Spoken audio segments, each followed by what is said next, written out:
ಏ ಸುಧಾ, ಗೋವಾ ಫೋಟೋಸ್ ಬಂದಿದೆ, ನೋಡು ಬಾರೆ. ಅಮ್ಮ, ಲಾರ್ಣ ಮೇಲ್ ಮಾಡಿದಾಳೆ. ತಗೋ. ನಿನ್ನ ತಾಳಿ ಸರ ಮಾರಾಟ ಮಾಡಿ ಲೀಲನ್ ಮದುವೆ ಮಾಡೋದ? ಅಷ್ಟೊತ್ತಿಗಾಗ್ಲೇ ನಮ್ಮ ಅಕ್ಕ ಹೀರೋಯಿನ್ ಆಗಿ ಬೆಂಗಳೂರಲ್ಲಿ ದೊಡ್ಡ ಹೆಸರು ಎಲ್ಲ ಮಾಡಾಗಿತ್ತು. ಅದರ ಕಡೆಗೆ ಅಯಸ್ಕಾಂತದ ಹಾಗೆ ಎಳಿತಾ ಇದ್ದಿದ್ದಂತೂ ಹೌದು. ನನ್ನ ಹೆಂಡತಿ ಸೆಂಟ್ರಲ್ ಗವರ್ಮೆಂಟ್ ಎಂಪ್ಲಾಯಿ. ಅವಳು ನೋಡಿ ನಕ್ಕಳು, ನಮಗಿಬ್ಬರು ಮಕ್ಕಳು ತರ. ಒಬ್ಬಳೇ ಮಗಳು. ಸೊ ಆ ಥರ ಒಂದು ಸಮಯದಲ್ಲಿ ತಮ್ಗೆ ಜಾಬ್ ಸಿಗಲಿಲ್ಲ, ಪರ್ಮನೆಂಟ್ ಜಾಬ್. ಹೌದು. ಅಂದ್ರೆ ತಮ್ಗೆ ಆಕ್ಷೇಪ ಇದೆಯಾ ಅದ್ರ ಬಗ್ಗೆ? ನನಗೆ ಆಕ್ಷೇಪ ಇಲ್ಲ. ನಾನು ಹಿಂತಿರುಗಿ ನೋಡುವಾಗ ಅನ್ಸೋದೇನೆಂದರೆ, ನನಗೆ ಬೇರೆ ದಾರಿ ಹುಡುಕೊಳ್ಳುವ ಸಾಮರ್ಥ್ಯ ಇತ್ತು. ನನ್ನ ವಿದ್ಯಾಭ್ಯಾಸದಿಂದ, ನನ್ನ ಓದಿನಿಂದ, ನನ್ನ ಜೀವನದ ಅನುಭವದಿಂದ, ನನ್ನ ಅಪ್ಪ ಅಮ್ಮ ಹೇಳಿಕೊಟ್ಟ ವಿಷಯಗಳಿಂದ ನನಗೆ ಜೀವನ ನಡೆಸುವ ದಾರಿ ಕಾಣಿಸ್ತಾ ಹೋಯಿತು. ಅದಲ್ಲದೆ ಇನ್ನೊಂದು ಮಾಡೋ ಶಕ್ತಿ ಇತ್ತು. ಹೌದು. ನಾನು ಆ ರೀತಿಯಲ್ಲಿ ಎಷ್ಟೋ ಸಲ ನನ್ನ ಜೀವನವನ್ನ ಬದಲಾಯಿಸಿದ್ದೀನಿ. ಬದಲಾಯಿಸುವಾಗ ಪ್ರತಿ ಸಲ ಬದಲಾಯಿಸಿದಾಗಲೂ ನಾನು ಪುನಃ ನಿರ್ಮಾಣ ಮಾಡ್ತಾ ಹೋಗಿದ್ದೀನಿ. I have rebuilt it. Okay, from scratch. ಯಾಕಂದರೆ ಲೆಕ್ಚರರ್ ಕೆಲಸ ಬಿಟ್ಟು ನನಗೆ ಕೆಲಸ ಸಿಕ್ಕಿದ್ದು ಬೆಂಗಳೂರಲ್ಲಿ ಮ್ಯಾಕ್ಮಿಲ್ಲನ್ ಇಂಡಿಯಾ ಲಿಮಿಟೆಡ್ ಪಬ್ಲಿಷರ್ ಬೆಂಗಳೂರಿನ ಸೆಂಟರ್ ಹೆಡ್ ಆಗಿ ಬೆಂಗಳೂರಲ್ಲಿ ಕೆಲಸ ಸಿಕ್ಕಿತ್ತು. ಆದರೆ ಅಲ್ಲೂ ನೋಡಿ, ಅವರು ಸ್ವಲ್ಪ ದಿವಸಗಳಲ್ಲೇ ಅವರಿಗೆ ಅರ್ಥ ಆಗೋಯ್ತು ಈ ಮನುಷ್ಯನ ಕೆಪಾಸಿಟಿ ಬೇರೆ ಇದೆ ಅಂತ. ಇಡೀ ಭಾರತದ ಉದ್ದಗಲಕ್ಕೂ ನನ್ನನ್ನು ಪ್ರವಾಸ ಮಾಡೋಕ್ಕೆ ಹೇಳಿ, ಎಲ್ಲೆಲ್ಲಿ ಪ್ರೈವೇಟ್ ಶಾಲೆಗಳು ಮ್ಯಾಕ್ಮಿಲ್ಲನ್ನಿನ ಕಸ್ಟಮರ್ಸ್ ಎಲ್ಲೆಲ್ಲಿ ಇದ್ದಾರೋ ಅಲ್ಲಿ ಎಲ್ಲವೂ ಕೂಡ ಇಂಗ್ಲಿಷ್ ಕಲಿಸುವ ಹೊಸ ವಿಧಾನದ ಬಗ್ಗೆ ಟೀಚರ್ಗಳಿಗೆ ಕಲಿಸುವಂತಹ ಪ್ರೋಗ್ರಾಮನ್ನು ಹಮ್ಮಿಕೊಂಡ್ರು. Teacher training program. ಸೊ ನೀವು ಟೀಚರ್ ಆಗಿದ್ದೀರಿ? ಹೌದಾ? ಓಕೆ. ಪ್ರೈವೇಟ್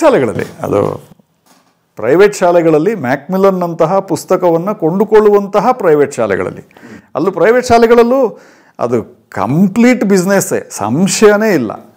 ಅದ್ರ ಬಗ್ಗೆ ಜೋಕ್ ಬಂದಿತ್ತು, ಭಾರಿ ಮಜಾ ಅದು. ಬಟ್ ಸತ್ಯ ಏನಂದರೆ, ಶಾಲೆಗೆ ಸೇರಿಸಿ ಅಡ್ಮಿಷನ್ಗೆ ಹಿಂದಿನ ದಿವಸ ರಾತ್ರಿಯಿಂದನೇ ಕ್ಯೂ ನಿಲ್ಲಬೇಕಾದಂತಹ ಪರಿಸ್ಥಿತಿ ಇದೆ ಕೆಲವು ಶಾಲೆಗಳಲ್ಲಿ, ಪ್ರೈವೇಟ್ ಶಾಲೆಗಳಲ್ಲಿ. ನಿಂತ್ಕೋತೀರಿ, ಇಂತಿಷ್ಟು ಅಡ್ಮಿಷನ್ ಫೀಸ್ ಅಂತ ಕೊಟ್ಟು ಸೇರಿಸ್ತೀರಿ.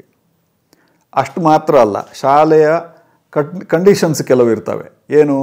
ಪುಸ್ತಕ ನಮ್ಮ ಹತ್ರನೇ ತೊಗೋಬೇಕು, ಶೂಸು ನಮ್ಮ ಹತ್ರನೇ ತೊಗೋಬೇಕು, ಸಮವಸ್ತ್ರ ನಮ್ಮ ಹತ್ರನೇ ತೊಗೋಬೇಕು, ಇತ್ಯಾದಿ ಎಲ್ಲವೂ. ನನಗೆ ವಿದ್ಯಾಭ್ಯಾಸ ಎಲ್ಲಿ ಸಿಗುತ್ತೆ ಅಂತ ಕೇಳಿದ್ರೆ ಅದಕ್ಕೆ ಟ್ಯೂಷನ್ ಕ್ಲಾಸ್ ಇದೆ ಅಲ್ವೇನ್ರಿ?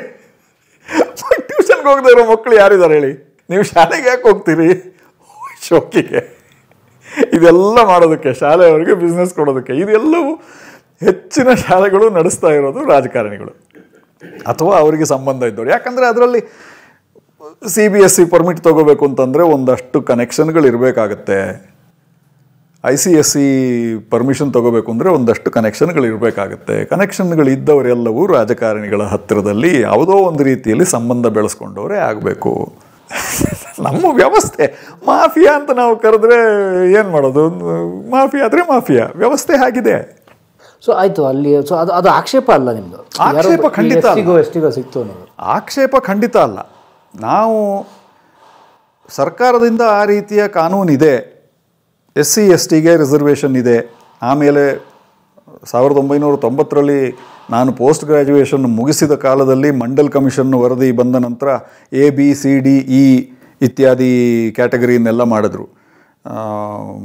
ಆವಾಗ ಅದಕ್ಕೂ ಕೂಡ ಇತರ OBC ಆವಾಗ ಬಂದಿದ್ದು, ಅದರ್ ಬ್ಯಾಕ್ವರ್ಡ್ ಕಮ್ಯುನಿಟೀಸ್ ಅನ್ನುವಂಥ ಕ್ಯಾಟಗರಿ ಆವಾಗ ಬಂದಿದ್ದು.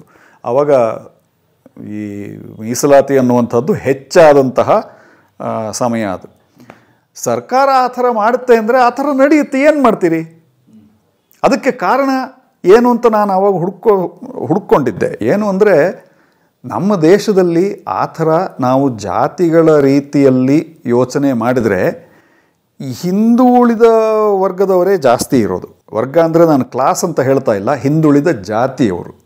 ನೀವು ಒಂದು 3-4 ಕಮ್ಯುನಿಟಿಯವರನ್ನು ಮೇಲ್ವರ್ಗದವರು ಅಂತ ಕರೆದ್ರೆ, ಬ್ರಾಹ್ಮಣರು, ಒಕ್ಕಲಿಗರು, ಲಿಂಗಾಯತರು, ಈ ಥರದ 3-4 ಕಮ್ಯುನಿಟಿಯನ್ನು ಮೇಲ್ವರ್ಗದವರು ಅಂತ ಕರೆದ್ರೆ ಉಳಿದವರು ಎಲ್ಲರೂ ಕೆಳವರ್ಗದವರೇ.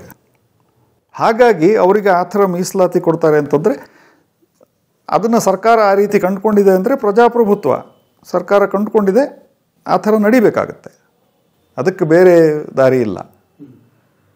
ಆದರೆ ನಮಗದು ಕೆಲಸ ಮಾಡೋದಿಲ್ಲ, ನಮ್ಮ ಪರವಾಗಿ ಕೆಲಸ ಮಾಡೋದಿಲ್ಲ ಅಂದರೆ ಜೀವನದ ದಾರಿ ನಾವೊಂದು ಹುಡ್ಕೊಳ್ಳೇಬೇಕಲ್ಲ. ಸೊ ಆ ಥರ ಅಲ್ಲಿ ಜಾಬ್ ಹೋದ್ಮೇಲೆ ಅಥವಾ ಜಾಬ್ ಬಿಟ್ಟ ಮೇಲೆ ಹೊಸ ದಾರಿ ಹುಡುಕಿದ್ರಿ ನೀವು? ಹೌದು. ನನಗೆ ಆ್ಯಕ್ಚುಲಿ ಕುವೆಂಪು ಯೂನಿವರ್ಸಿಟಿಯಿಂದ ನನಗೆ ತುಂಬ ಜನ ಹೇಳಿದರು, ನೀವು ಮುಂದಿನ ವರ್ಷ ಇಲ್ಲೇ ಬನ್ನಿ, ಏನು ಸಮಸ್ಯೆ ಆಗಲ್ಲ, ಟೆಂಪ್ರರಿಯಾಗಿ ಕಂಟಿನ್ಯೂ ಮಾಡ್ಬೋದು, ಕೋರ್ಟಿಗೆ ಹೋಗ್ಬೋದು.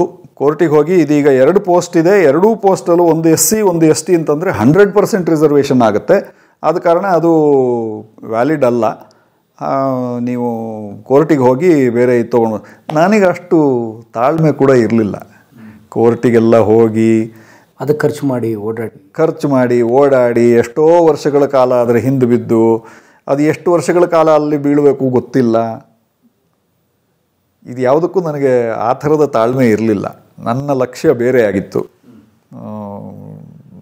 ಸ್ವಲ್ಪ ವೇಗವಾಗಿ ಮುಂದಕ್ಕೆ ಹೋಗಬೇಕು, ಜೀವನದಲ್ಲಿ ನಾನು ಏನು ಅಂದ್ಕೊಂಡಿದ್ದೀನೋ ಅದನ್ನು ಸ್ವಲ್ಪ ಸಾಧನೆ ಮಾಡೋದಕ್ಕೆ ಸ್ವಲ್ಪ ವೇಗವಾಗಿ ಮುಂದೆ ಹೋಗಬೇಕು ಅಂತ ಲಕ್ಷ್ಯ ಇತ್ತು. ಅಷ್ಟೊತ್ತಿಗಾಗಲೇ ನಮ್ಮ ಅಕ್ಕ ಹೀರೋಯಿನ್ ಆಗಿ ಬೆಂಗಳೂರಲ್ಲಿ ದೊಡ್ಡ ಹೆಸರು ಎಲ್ಲ ಮಾಡಾಗಿತ್ತು. ಅದು ಅದರ ಕಡೆಗೆ ಅಯಸ್ಕಾಂತದ ಹಾಗೆ ಎಳಿತಾ ಇದ್ದಿದ್ದಂತೂ ಹೌದು. ಶಿವಮೊಗ್ಗ ಬಿಟ್ರಿ, ಶಂಕರಘಟ್ಟದ ಕಾಲೇಜ್ ಬಿಟ್ರಿ. ಹೌದು.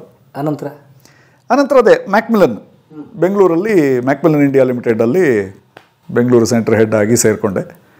ದೇಶದ ಪುಸ್ತಕ ಪ್ರಕಾಶನ ಸಂಸ್ಥೆ. ಹೌದು, ಪುಸ್ತಕ ಪ್ರಕಾಶನ ಸಂಸ್ಥೆ. ಬಟ್ ನನಗೆ ಆವಾಗ ನಾನು ಸೇರಿದಂತಹ ಇದು ಕಾಲೇಜು ವಿಭಾಗ ಅಲ್ಲ, ಶಾಲಾ ಮಕ್ಕಳ ಪುಸ್ತಕದ ವಿಭಾಗ ಆಗಿತ್ತು.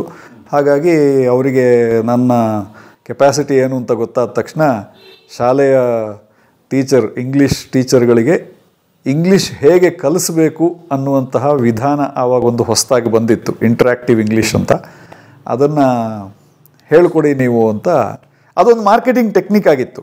ಏನು ಅಂದರೆ, ನಾವು ನಮ್ಮ ಪುಸ್ತಕಗಳನ್ನು ತೊಗೊಂಡು ಹೋಗಿ ಶಾಲೆಯಲ್ಲಿ ಅದನ್ನು ತೋರಿಸ್ಬಿಟ್ಟು ನೋಡಿ ಇವಾಗ ನಾನೊಂದು ಕ್ಲಾಸಿನ ಮಕ್ಕಳಿಗೆ ಇಂಗ್ಲೀಷನ್ನು ಈ ರೀತಿಯಲ್ಲಿ ಹೇಳ್ಕೊಡ್ತೀನಿ ಅಂತ ಡೆಮಾನ್ಸ್ಟ್ರೇಷನ್ ಮಾಡ್ತಾಯಿದ್ದೆ.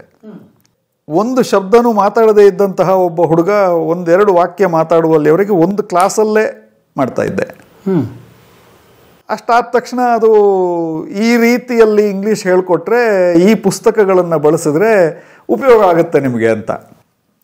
ಅಲ್ಲಿಗೆ ನಿಮ್ಮ ಪುಸ್ತಕ ಖರ್ಚಾದಂಗೆ ಆಮೇಲೆ ನಾನು ಹೇಳಿದೆ ಅಲ್ಲ, ಶಾಲೆಗಳದ್ದು ಬಿಸ್ನೆಸ್ಸು ಅಂತ. ಯಾವ ಪಬ್ಲಿಷರು ಯಾವ ಶಾಲೆಗೆ ಎಷ್ಟು ಡಿಸ್ಕೌಂಟ್ ಕೊಡ್ತಾನೆ ಅನ್ನೋದ್ರ ಮೇಲೆ ಬಿಸ್ನೆಸ್ ಆಗುತ್ತೆ. ಮ್ಯಾಕ್ಮಿಲನ್ ಕಂಪನಿಯಿಂದ ಆಗಿನ ಕಾಲಕ್ಕೆ 15% ಡಿಸ್ಕೌಂಟ್ ಕೊಡ್ತಾಯಿದ್ರು. ಸೊ 15% ಸ್ಕೂಲ್ನವ್ರಿಗೆ ಸುಮ್ಮನೆ ಪಾಕೆಟ್ಗೆ ಹಾಕೊಂಡಂಗೆ.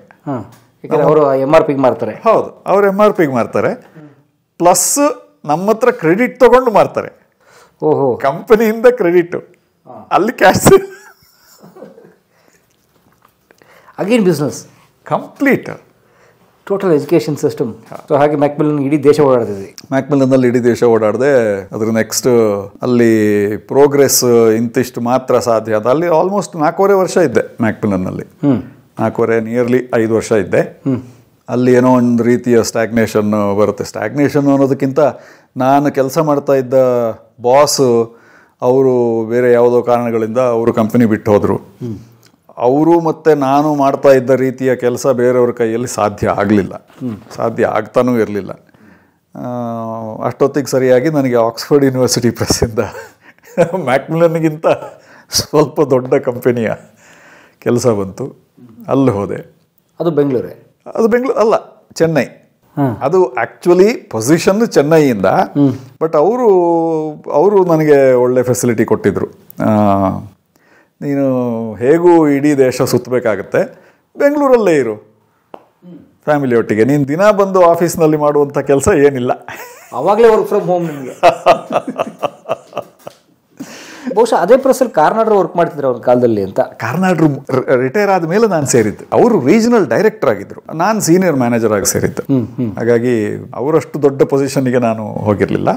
ಬಟ್ ಅವರು ರಿಟೈರ್ ಆದ ತಕ್ಷಣ ನಾನು ಅಲ್ಲಿ ಸೇರಿದ್ದೆ.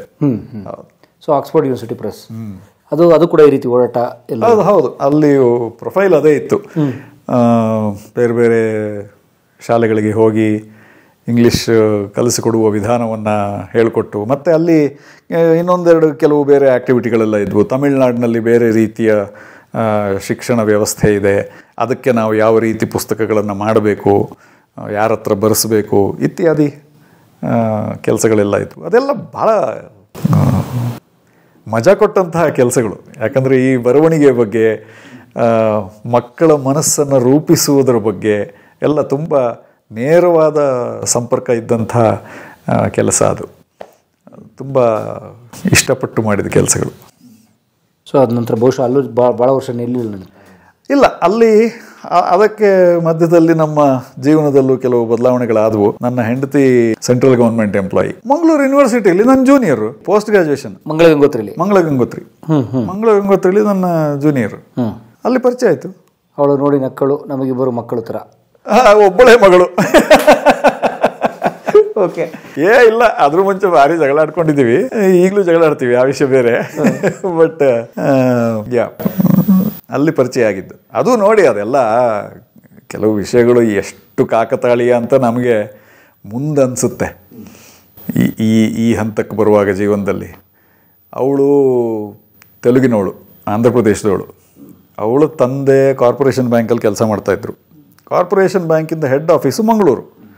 ಅವರು ಯಾವುದೋ ಕಾರಣಕ್ಕೆ ನನಗೆ ಮಂಗಳೂರಿಗೆ ಟ್ರಾನ್ಸ್ಫರ್ ಮಾಡಿ ಅಂತ ಹೆಡ್ ಆಫೀಸಿಗೆ ಟ್ರಾನ್ಸ್ಫರ್ ತೊಗೊಂಡು ಬಂದವರು. ಆ ಸಮಯದಲ್ಲಿ ಇವಳು ಮಂಗಳ ಗಂಗೋತ್ರಿಗೆ ಓದ್ಲಿಕ್ಕೆ ಬಂದಳು. ಅಲ್ಲಿ ನಮ್ಮ ಪರಿಚಯ ಆಯಿತು. ಅಲ್ಲದೆ ಇದ್ದರೆ ಎಲ್ಲಿ ಉಡುಪಿ, ಎಲ್ಲಿ ಆಂಧ್ರ ಪ್ರದೇಶದ ಕರಾವಳಿ. ಅವಳು ಅಲ್ಲಿ ರಾಜಮಂಡ್ರಿ ಅವಳು. ಓ, ಆ ಕರಾವಳಿಯಲ್ಲಿ ಪೂರ್ವ ಪಶ್ಚಿಮ ಬಂಗಾಳ ಕೊಲ್ಲಿಯನ್ನು ಅರಬ್ಬಿ ಸಮುದ್ರ ಸೇರಿಸ್ದಂಗಿದು. ಹೌದು, ಪೂರ್ವ ಪಶ್ಚಿಮ. ಓಕೆ, ಇಂಟಿಗ್ರೇಷನ್ ಇದು. ಹೌದು.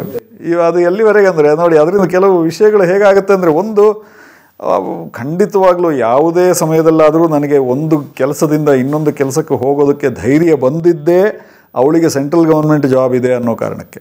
ಹೊಟ್ಟೆ ಬಟ್ಟೆಗೆ ಯಾವತ್ತೂ ಸಮಸ್ಯೆ ಇಲ್ಲ, ಒಂದು ನಿಶ್ಚಿತವಾದ ಆದಾಯ. ಪದಕುಸಿಯ ನೆಲವಿಹುದು ಮಂಕುತಿಮ್ಮ ಯಾವತ್ತಿದ್ರು ಅಲ್ವಾ? ಹಾಗಾಗಿ ಸೊ ನಿಮ್ಮದು ಜಾಬ್ ಕುಸಿಯ ಸೆಂಟ್ರಲ್ ಗೌರ್ಮೆಂಟ್ ಜಾಬ್ ಇಹುದು ಮಂಕುತಿಮ್ಮ ಥರ. ಖಂಡಿತ. ಧೈರ್ಯ ಅನ್ನೋದು ನಮ್ಮ ಹಿಂದೆ ಗಟ್ಟಿಯಾಗಿ, ನಮ್ಮ ಹಿಂದೆ ಪಕ್ಕದಲ್ಲಿ ಅಕ್ಕಪಕ್ಕದಲ್ಲಿ ಎಲ್ಲ ಗಟ್ಟಿಯಾಗಿತ್ತು. ಹಾಗಾಗಿ ಸಮಸ್ಯೆ ಇರ್ತಾ ಇರಲಿಲ್ಲ. ಆವಾಗ ಅವಳಿಗೆ ಬೆಂಗಳೂರಿಂದ ಮೈಸೂರಿಗೆ ಟ್ರಾನ್ಸ್ಫರ್ ಆಯಿತು. ನಮ್ಮ ಏನು ಜಾಬ್ ಸೆಂಟ್ರಲ್ ಗೌರ್ಮೆಂಟಲ್ಲಿ ಆವಾಗ ಅದು ಸೆಂಟ್ರಲ್ ಎಕ್ಸೈಸ್ ಅಂತ ಇತ್ತು.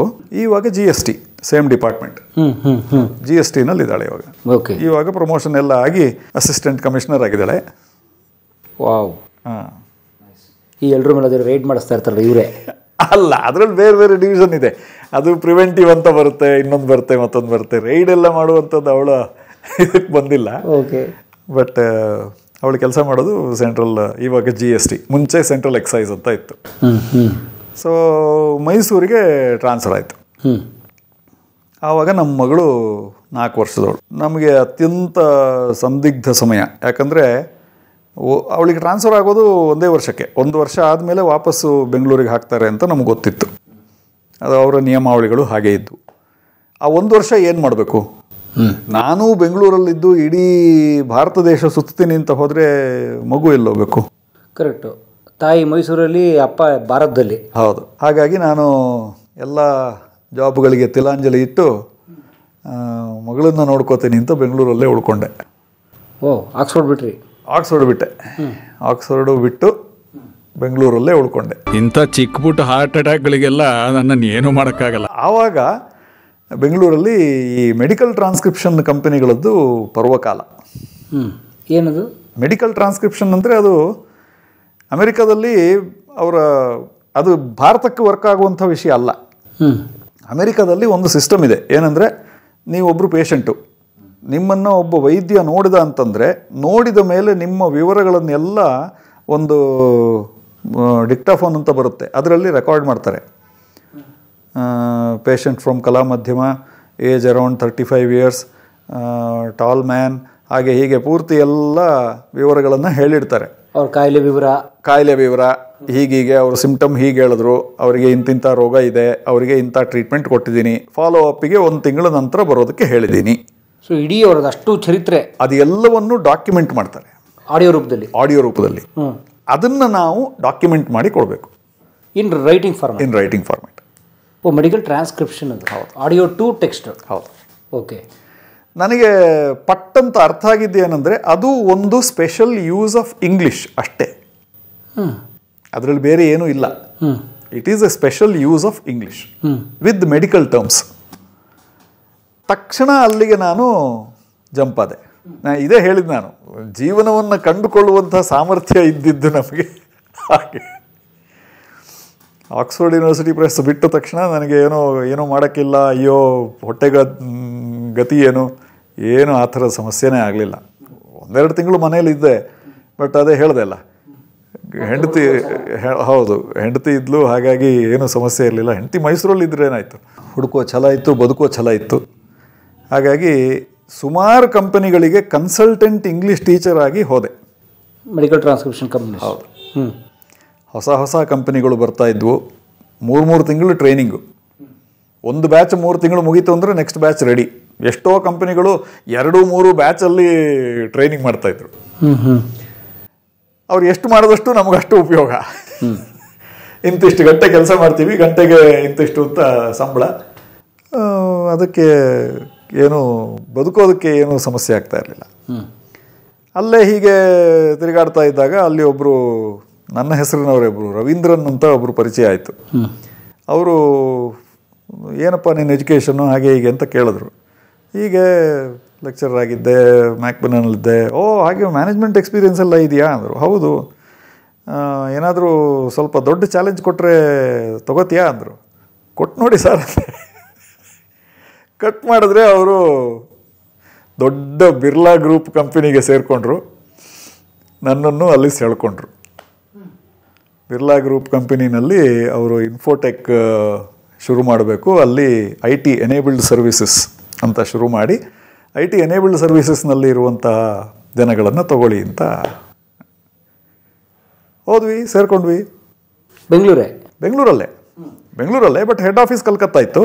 ಬಟ್ ನಿಮ್ಮ ವರ್ಕ್ ಸ್ಪೇಸ್ ಬೆಂಗಳೂರು. ಅದರಲ್ಲಿ 2-3 ITES ಅಂದರೆ IT ಎನೇಬಲ್ಡ್ ಸರ್ವಿಸಸ್ ಅಂದರೆ 2-3 ಆ್ಯಕ್ಟಿವಿಟಿಗಳನ್ನು ನಾವು ಮಾಡ್ತಾ ಇದ್ವಿ. ಒಂದು ಮೆಡಿಕಲ್ ಟ್ರಾನ್ಸ್ಕ್ರಿಪ್ಷನ್, ಇನ್ನೊಂದು ಮೆಡಿಕಲ್ ಬಿಲ್ಗಳು ಬರ್ತವೆ. ಇದು ಎಲ್ಲವೂ ಅಮೇರಿಕಾನೇ. ಇದು ಯಾವುದೂ ಭಾರತದಲ್ಲಿ ಅಪ್ಲೈ ಆಗುವಂಥ ಕೆಲಸಗಳು ಯಾವುದೂ ಅಲ್ಲ. ಅದು ಅಮೇರಿಕಾದಲ್ಲಿ ಈ ಥರದ್ದೊಂದು ಕೆಲಸ ನಡೀತಾ ಇದೆ. ಅಲ್ಲಿ ಲೇಬರ್ ಚಾರ್ಜ್ ಜಾಸ್ತಿ. ಅದನ್ನು ಇಲ್ಲಿಗೆ ಔಟ್ಸೋರ್ಸ್ ಮಾಡಿದ್ರೆ ಕಡಿಮೆ ಹಣದಲ್ಲಿ ಅವರಿಗೆ ಕೆಲಸ ಮಾಡಿಕೊಡುವಂಥ ಒಂದು ವ್ಯವಸ್ಥೆ. ಹಾಗಾಗಿ ಅದನ್ನು ಮಾಡ್ತಾಯಿದ್ವಿ.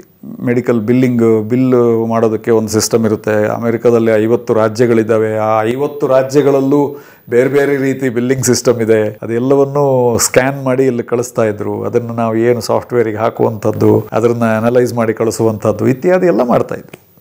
ಅದಕ್ಕೆ ಆಪರೇಷನಲ್ ಹೆಡ್ ಆಗಿ ನನ್ನನ್ನು ತೊಗೊಂಡಿದ್ರು. ಈ ಆದಿತ್ಯ ಬಿರ್ಲಾ ಗ್ರೂಪ್ ಅದೇನಾ?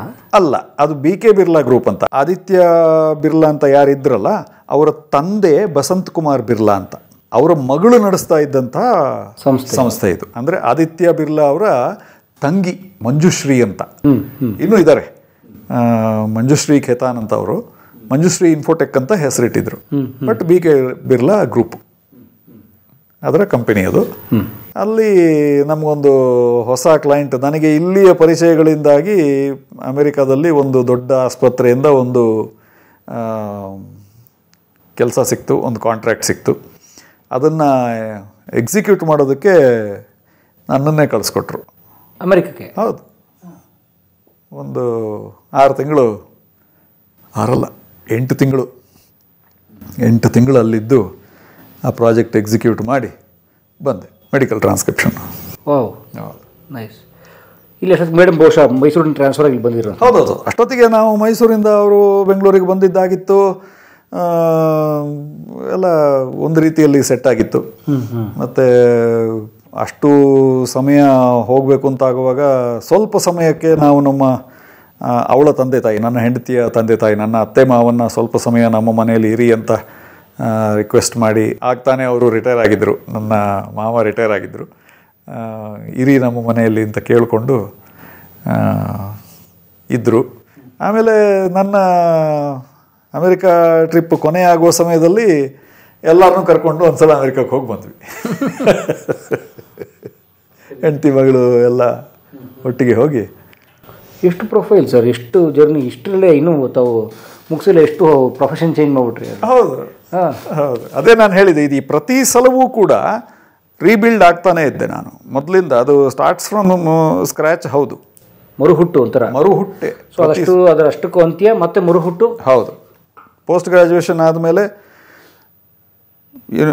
ಲೆಕ್ಚರರ್ ಆಗಿ ಸೇರಿದ್ದು, 3 ವರ್ಷದಲ್ಲಿ ಅದು ಅದರ ಕೊನೆ ಕಂಡಿದ್ದು. ಪಬ್ಲಿಷಿಂಗ್ ಹೌಸಲ್ಲಿ ಕೆಲಸ ಸಿಕ್ಕಿದ್ದು, ಅದು ಮರುಹುಟ್ಟು. ಪಬ್ಲಿಷಿಂಗ್ ಬಿಟ್ಟು IT ಎನೇಬಲ್ಡ್ ಸರ್ವಿಸಸ್ಸಿಗೆ ಬಂದಿದ್ದು, ಅದು ಮರುಹುಟ್ಟು.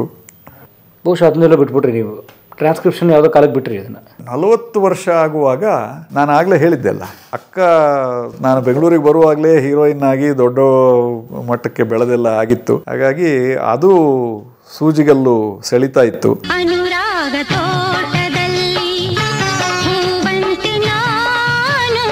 ಮತ್ತು ನನ್ನಲ್ಲೂ ಕೂಡ ಒಬ್ಬ ನಟ ಯಾವತ್ತಿಂದಲೂ ಇದ್ದ. ನಾವು ಕಾಲೇಜಲ್ಲೆಲ್ಲ ಇದ್ದಾಗ ನಾಟಕ ಅದು ಇದರಲ್ಲೇ ಬೆಳೆದವರು. ಯಾಕಂದರೆ MGM ಭಾಳ ಪ್ರಖ್ಯಾತಿ ರಂಗಭೂಮಿ ಉತ್ಸವಕ್ಕೆ ಅದಕ್ಕೆಲ್ಲ. ಕೌಸಲ್ಯ, ನಾನು ನಿನ್ನೆ ಹೇಳಬೇಕು ಅಂತಲೇ ಇದ್ವಿ. ಅಷ್ಟರಲ್ಲಿ ಪ್ರತಿ ವರ್ಷ 1-2 ನಾಟಕ ಪ್ರೊಡಕ್ಷನ್ ಇದ್ದೇ ಇರೋದು. ಮತ್ತು ಬೇರೆ ಬೇರೆ ಕಾಂಪಿಟೇಷನ್ಗಳಲ್ಲಿ ಭಾಗವಹಿಸೋದಕ್ಕೆ ರಂಗಭೂಮಿ ಕಾಂಪಿಟೇಷನ್ನು, ಕೊಪ್ಪಿ ಕಾರ್ಸ್ ಇರ್ತಿತ್ತು, ರಸಬೀದಿ ಗೆಳೆಯರು ಒಂದಷ್ಟು ಮಾಡ್ತಿದ್ರು. ಅವ್ರದ್ದೆಲ್ಲ ನಾಟಕಗಳು ಮಾಡ್ತಾನೇ ಇದ್ವಿ. ಹೌದು. ಸೊ ಅದರಿಂದ ನಟನೆ ಅನ್ನುವಂಥದ್ದು ಯಾವತ್ತೋ ಮಾಡಬೇಕು ಅಂತಲೇ ಇತ್ತು. ಆಸಕ್ತಿ ಇತ್ತು ನಿಮಗೆ ಈ ಜಾಬ್ ಎಲ್ಲ ಮಾಡ್ತಿರೋ ಮಧ್ಯೆನೂ? ಹೌದು ಹೌದು ಹೌದು.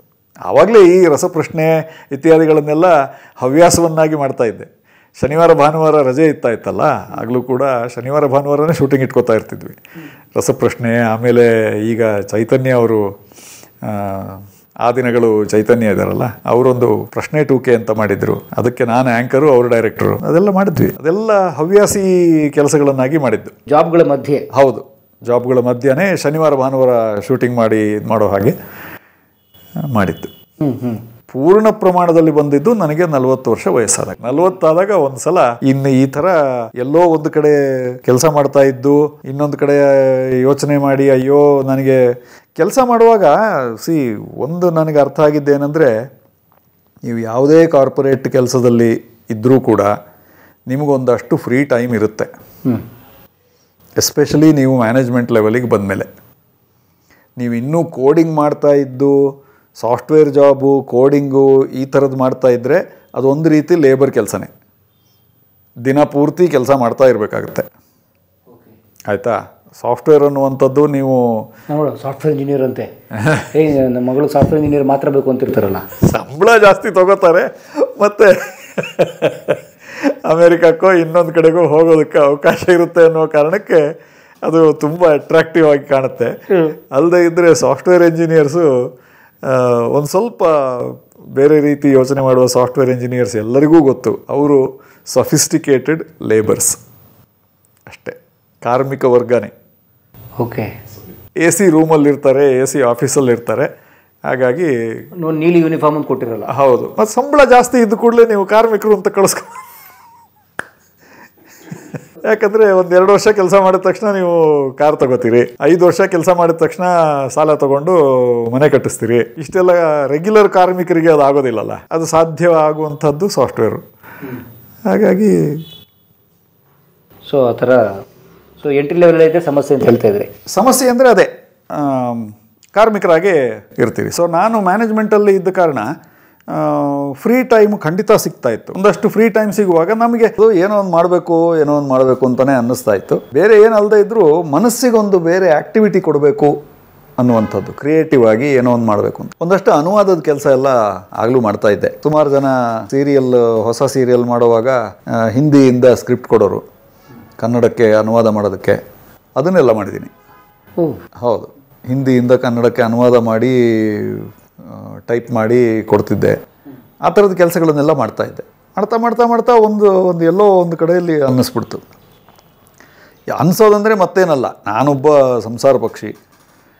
ಮೊದಲು ಭಾರತ ಇಡೀ ಸುತ್ತಾ ಇದ್ದೆ, ಆಮೇಲೆ ಕಾರ್ಪೊರೇಟ್ ವರ್ಲ್ಡಿಗೆ ಬಂದ ಮೇಲೆ ಬೇರೆ ಬೇರೆ ದೇಶಗಳಿಗೆ ಸುತ್ತೋ ಥರ ಆಯಿತು. ಮನೆಯವರೊಟ್ಟಿಗೆ ಯಾವಾಗ ಸಮಯ ಕಳೆಯೋದು, ಮಗಳೊಟ್ಟಿಗೆ ಯಾವಾಗ ಸಮಯ ಕಳೆಯೋದು ಅಂದ್ಬಿಟ್ಟು ಅದು ಒಂದು. ಮತ್ತು ಇನ್ನು ನಿರ್ಧಾರಗಳನ್ನು ನಾವು ಎಷ್ಟು ಮುಂದಕ್ಕೆ ಹಾಕ್ತಾ ಹೋಗ್ತೀವೋ ಅದು ಇನ್ನೂ ನಮ್ಮ ಜೀವನ ಇನ್ನೂ ನಮ್ಮ ಕಂಟ್ರೋಲ್ ತಪ್ತಾನೇ ಹೋಗುತ್ತೆ. ನೀವು ನಿರ್ಧಾರ ತಗೋಬೇಕು ಅಂದರೆ ಪಟ್ಟಂತ ನಿರ್ಧಾರ ತಗೊಂಡು ಮುಂದೆ ಏನು ಮಾಡಬೇಕು ಅದನ್ನು ಮಾಡಬೇಕು. ಇಲ್ಲ ಅದು ಹಾಗೇ ಹೋಗ್ತಾ ಇರುತ್ತೆ. ಏನು ನೀವು ಕಾರಿಗೆ ಸಾಲ ತೊಗೊಂಡಿರ್ತೀರಿ, ಮನೆಗೆ ಸಾಲ ತೊಗೊಂಡಿರ್ತೀರಿ, ಅದು ತೀರಿಸೋವರೆಗೂ ನಾನು ಜಾಬ್ ಬಿಡೋ ಹಾಗಿಲ್ಲ ಅಂತ ಅನ್ಕೋತೀರಿ. ಕರೆಕ್ಟ್. ಮುಗೀತಲ್ಲ ಅಲ್ಲಿಗೆ. ಮನೆ ಸಾಲ 15 ವರ್ಷಕ್ಕೆ ತೊಗೊಂಡಿರ್ತೀರಪ್ಪ. ನಾರ್ಮಲಿ 15 ವರ್ಷಕ್ಕೆ ಮನೆ ಸಾಲ ತೊಗೊಳ್ತೀವಿ. 15 ವರ್ಷ ಅಲ್ಲಿ ಕೆಲಸ ಮಾಡ್ತಾನೆ ಇರಬೇಕು ಅಂದರೆ ನಿಮ್ಮ ಜೀವನದ ಅತ್ಯಮೂಲ್ಯ 15 ವರ್ಷಗಳು ಅದರಲ್ಲೇ ಕಳೆದು ಹೋಗ್ತವೆ. ಅವ್ರ ಯೌವನನೇ ಖಾಲಿ ಆಗ್ಬಿಡುತ್ತೆ.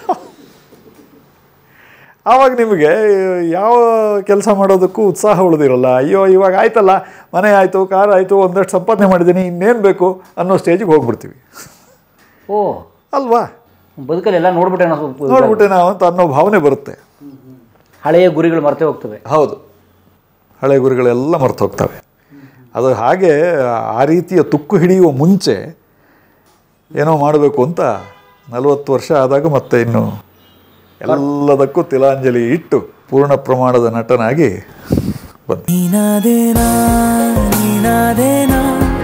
ಕಲಾ ಮಾಧ್ಯಮದ ಎಲ್ಲಾ ಎಪಿಸೋಡುಗಳು ನಿಮಗೆ ಸಿಗಬೇಕು ಅಂತಂದ್ರೆ ಕಲಾ ಮಾಧ್ಯಮ ಯೂಟ್ಯೂಬ್ ಚಾನೆಲ್ನ ಸಬ್ಸ್ಕ್ರೈಬ್ ಮಾಡಿ, ಬೆಲ್ ಐಕಾನ್ನ ಕ್ಲಿಕ್ ಮಾಡಿ, ತಪ್ಪದೇ ಮಾಡಿ. ಸ್ನೇಹಿತರೆ, ಕಲಾ ಮಾಧ್ಯಮದ ಎಲ್ಲ ಸಂದರ್ಶನಗಳನ್ನು ನೀವೀಗ ಓದಬಹುದು.